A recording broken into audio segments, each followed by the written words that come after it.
Hi, good morning. Today we are looking at parallel lines. So let's go straight into the subject, right? So what is parallel line means? Take a look at it. Straight lines that have the same gradients are called parallel lines. Okay, so you must note these. They must have the same gradient, and then they are parallel. So let's look at some example. As an example, if y equals to 2x plus 4 and y equals to 2x minus 5, look at the gradient. There's 2 here and there's 2 here. Therefore, since they have the same gradient, which is 2, both lines are parallel. Okay, therefore if straight lines y equals to m1x plus c1 and y equals to m2x plus c2 are parallel, then m1 must be equal to m2. Okay, take a look at some of the sample lines here, right? Say I call this a, I call this b, I call this c. The equation here is y equals to 2x plus 2. So passing through the origin, y equals to 2x. This one passing below the 0, so it's a negative here, so y equals to 2x minus 4. Regardless of whether you have the c there or you don't have the c there, look at the gradient, all 2. Therefore, a, b, c are parallel because the gradient is 2. Can you see that? Good. Now, you can also determine that the lines are parallel if the angle properties match. Okay, you learn this in Form 1 and Form 2. Look below. See, this is a transversal line A and line B. If the angle created here is 70 and 70, remember this is called corresponding angles. Then these two lines are parallel. Also, here A and B running through this way, this is the transversal. Can you see this 60 degrees and this 60 degrees? These alternate angles are same. Also, therefore, the A and B are parallel. If you see here, these two angles, this is 70, this is 110. Can you remember this angle? This is called interior angle. If the interior angles make up 180, then both these lines are parallel. So, we are actually focused on the gradient here, same, so parallel. You can also use the angle property to determine whether the lines are parallel or not. Okay, right, let's move on.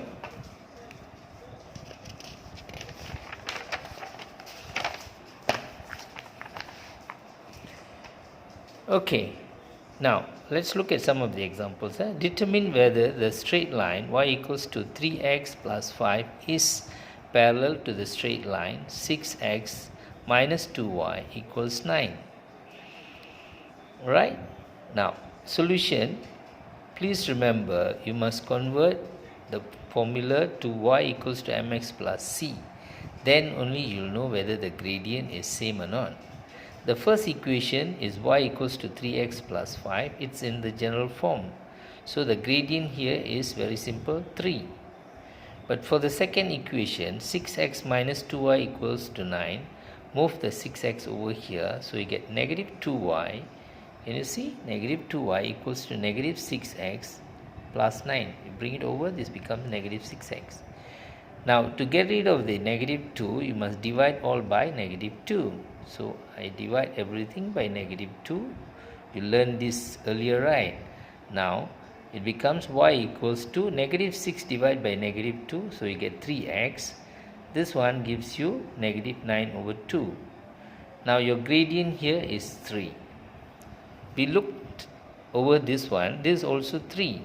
So, if this gradient and this gradient matches, then they have the same gradient. Therefore, this line y equals to 3x plus 5 is parallel to 6x minus 2y equals to 9. Can you see that? Okay? Right. Easy to understand, right? Now, you must remember, please remember, your equation can be in y equals to mx plus c form, or ax plus by equals to c form, or x over a plus y over b equals to 1 form. but you must change it into the general form of y equals to mx plus c to see whether the lines are parallel or not. Please remember this, you must convert it into y equals to mx plus c if it's not in this form, right? So keep that in mind, you'll be fine. Right, let's move to another example here, little bit different. Determine whether the following pairs of straight lines are parallel. I got two sets of pairs here, two parallel lines or not. 2x plus 3y equals to 5, and the other one is y equals to negative 2 over 3x minus 8. So solution for this, 2x plus 3y, you must change it into y equals to mx plus c. Bring the 2x over here to the right, becomes negative 2x, and divide everything by 3 so that you get rid of the 3 here. You get a y equals to negative 2 over 3x plus 5 over 3. So let's say I call this gradient 1, m1, so it's negative 2 over 3. What about the second one? It's already in the general form. Y equals to negative 2 over 3x minus 8 is in y equals to mx plus c form. So your gradient m2 is negative 2 over 3. Now can you see both m1 and m2 is equal to negative 2 over 3. Thus the two lines are parallel. Can you see that? Right. Am I holding it too close? Now you can see the whole thing. Right, let's look at the second example here. Y equals to half x plus 5, and the other one is where the gradient is half. Correct or not? Because it's y equals to mx plus c form. The second one, x over 3 plus y over 6 is equal to 1.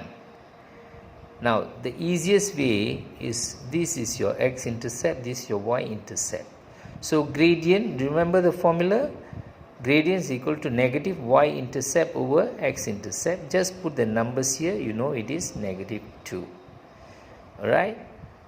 You can also use this formula which we learned, making the denominator same and bringing the 6 to the other side, and then bring the negative 2x, and you see the gradient is negative 2. You can also use this way, but this is far more easier and faster.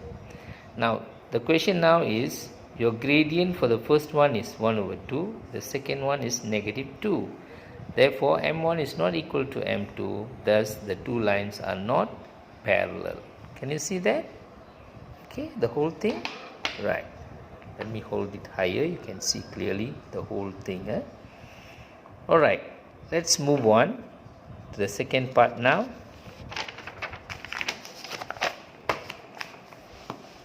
One more on the little bit tricky question, the C one. Determine the value of k for the following pair of parallel lines. Now, they already mentioned these two are parallel. And you see that? They are both parallel lines. So you are supposed to find the value of k here. Now, solution, this is already in y equals to mx plus c form. This one convert to y equals to mx plus c. So bring the kx over the other side. So it becomes y equals to minus kx plus 14. Can you see I bring this over here? Comes minus kx. Right. Now since both lines they mention it's parallel. So the first one is y equals to negative 3x plus 4. The second one is y equals to negative kx plus 14. Therefore, negative kx must be equal to negative 3x. So forget about the negative and negative, x and x. Therefore, k must be equal to 3. Can you see that? Okay. Let's look at the second one. 3x plus ky is 4 and 2x plus y is 3. Now, change both into y equals to mx plus c. Always remember, change it to y equals to mx plus c if the gradient is same or you want to find the parallel gradient. So, ky, bring the 3x over here, become negative 3x plus 4. And to get rid of the k, you must divide all by k. So, you get y equals to negative 3 over kx, this one, plus 4 over k. The second one, bring the 2x over to the other side, so you get y equals to negative 2x plus 3. Now you know, right, negative 2 equals to negative 3 over k. What do? You bring the k up, and at the same time you bring the negative 2 down. So it will become k equals to negative 3 over negative 2. Therefore, k is equal to 3 over 2. Okay? Right. You can also use this method. It's the same thing. Okay. Our video is going bigger. I should have done another one, but never mind. Let's finish it. Okay, the last page. Okay. Now the second part of it is determine whether the equation of a straight line, where they give you the gradient and the coordinates. Okay. So determine the equation of a straight line. Now determine the equation of a straight line with a gradient of half and passes through the point P 6, 8. We know from this question gradient is half, x coordinate is 6, y coordinate is 8. So substitute into the general form of y equals to mx plus c. So y is 8, m is half, x is 6. You don't know the c yet. So you cancel here, you get c plus 3 is equal to 8. Therefore c is equal to 5. Therefore, once you get the c already, just write out the equation in the form here. Y equals to, put the gradient, half x plus 5. So we use the formula to find the c. Once you get the c, you write it back because m is already given. Okay, can you understand? Right. Take a look at the second one. Determine the equation of a straight line that passes through the point P negative 1 and 5 and point 2 and negative 7. They didn't give the gradient here. So use the formula m equals to y2 minus y1 over x2 minus x1 to find the gradient first. You can make any one of these x1, y1, x2, y2. So with that you work out, you get a gradient of negative 4. We learned this already, right? Now you can choose either P or Q, so to get the xy. So I'm using P negative 1, 5 as x is negative 1, y is 5. Substitute into y equals to mx plus c. So you know 5 equals to, this is y, right? This is the gradient, negative 4. This is your x value, negative 1 plus c. So you solve it, your c is 1. Therefore, your equation is y equals to, the gradient is negative 4x and c is plus 1. Okay? Right. Very good. Okay. I stop here. Right. I'll give you the quiz later. Thank you.